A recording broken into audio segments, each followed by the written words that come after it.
The thing about being part of this family is how big, loving everybody is. We didn't have anything. And when you're in a position where you don't have anything, you think it would be the saddest time in your life, but actually it was the best time in your life because it seemed like it drew the family closer and closer together. We had a lot of good Christmases back then. It would be just one present that we got or whatever. Lately we've been getting Rogers. It's been a lot of fun. And I hope it continues, and I think they're still going to have it this year. So that's just being family together. A lot of fun. I miss this so much when Grammy was alive, and we all used to sit around the tree, and my kids were all little. It was fun. I miss it very much. My favorite memory is getting everybody back together with my mother back at my house, with all my grandkids being up here and all of our family being together. I just miss it all. I just miss it when all our kids were little and all together, all the time, the closeness. We're still close, but I miss it.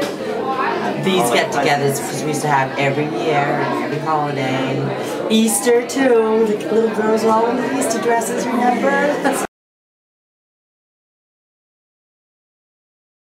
Going to Nana's house every year when we were little, and she always gets crayons and those little chocolate gold things. And Uncle Roger would come to our house and stomp on the porch and make sure he was Santa Claus, and we'd sit on his lap and ring his magic bell. Uncle Roger told me and Brittany that if we looked out the window when Santa Claus was leaving, we turned in the reindeer.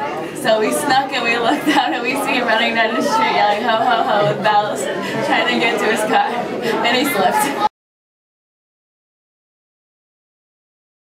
I came up here and met the whole family. I was 28 years old and I brought the kids up for a week's vacation. And I got to meet everybody and they're all nuts. And I went back to Florida. Now I live here.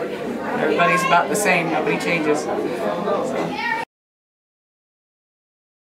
I remember it has to do with Uncle Roger. Way back, I think I was like 5 or 6. And he come running down the street naked. Somebody slipped something in his drink. And he jumped through my mother's window almost. My mother had to hurry up and open it so he could get in.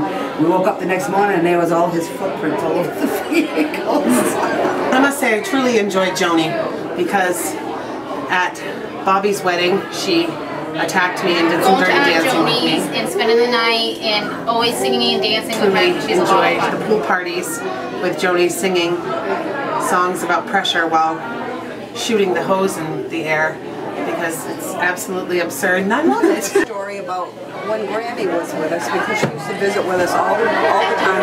Again, Grammy Lowell, and this one time she came over to the house and she had some cheese doodles, and Ryan wanted to share them with her. So he took them and she didn't find them afterwards, and she said, where the hell are my cheese doodles? And he had them. Yeah, so. I remember I stole a couple of her cheese doodles one morning and she was wondering where the heck her bag went, so because I ate most of it.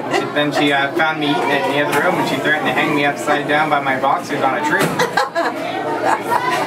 If I ate any more. The story that I'd like to share is about Al's grandmother. We lived in Sarah's house before Sarah, and Bonnie had it, and Grammy lived down below, and oftentimes Uncle Roger would come in the morning trying to knock on the door to get in, and we had to call Grammy to let him in, and sometimes Smokey would be down there trying to scrounge off supper or something. So one night I had made pork chops and I had 3 extra, so I sent them down with Al, and I asked her the next day if she and Smokey enjoyed the pork chops, and she said, Al was Smokey, I ate them all myself. She did have a good appetite, and I was like, whoa. She did enjoy everything we sent down she'd eat. That was one of my favorite memories. Healthy appetite, Granny. Well, mine was when Granny was eating a jar of chocolate-covered peanuts before Smokey got to him. She had no teeth, obviously. She sucked all the chocolate out of the peanuts. She put them in a bowl. Smokey would come by, so I eat them out of the bowl. And Grammy said, I wouldn't be doing that if I were you. He said, why not? He goes, I sucked all the chocolate out. She said, he's spits him back out. That was pretty funny. Grammy had a habit of telling the same story over and over again, and one time she told the story a few too many times, and she asked Ryan, did I tell you? And he said, yes, you told me about 10 times this weekend already, Grammy. And she said, what? Well, you little bastard, don't you talk to me like that. She gave him merry old hell. So then before she went home for the weekend, she said, so, Ryan, did you learn anything this weekend? He said, I learned not to talk bad to you. Kids were playing down below with sisters, and we used to get flour from the town, and we had gotten a big box from Larson's, and they were downstairs playing in it. Me and Jack Keith were standing up above. Me, him, and Wayne Diamond used to take big flour bags and drop them down on the girls down below, thinking it was just great. Then we throw the water on them. You and your dad and your mom were coming home with us one snowy night with Grammy, and we had to park outside because the house was cold, so your dad and Richard had to go in and light the fire. So we're all sitting in the car, you, your mom, Grammy, me, and the boys sitting in the car, staying warm.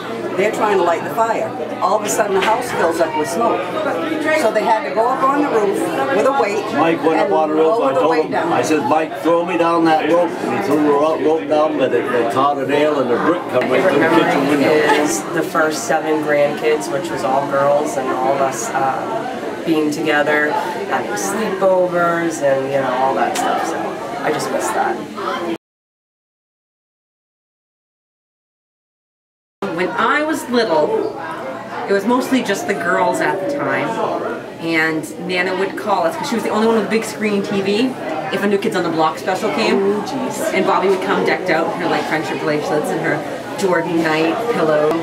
My grandfather losing his false teeth in the blinds. Oh, when the dog came out carrying him in his mouth, that was a good one too. Little Wolf for Danny, every little Wizard of Oz. My grandparents, Gloria Gallant and Raymond, would come get all of us and we'd all sit and watch the movie, spend the night. Next morning he would get up and make us fresh donuts. That's what I miss the most, is my grandfather.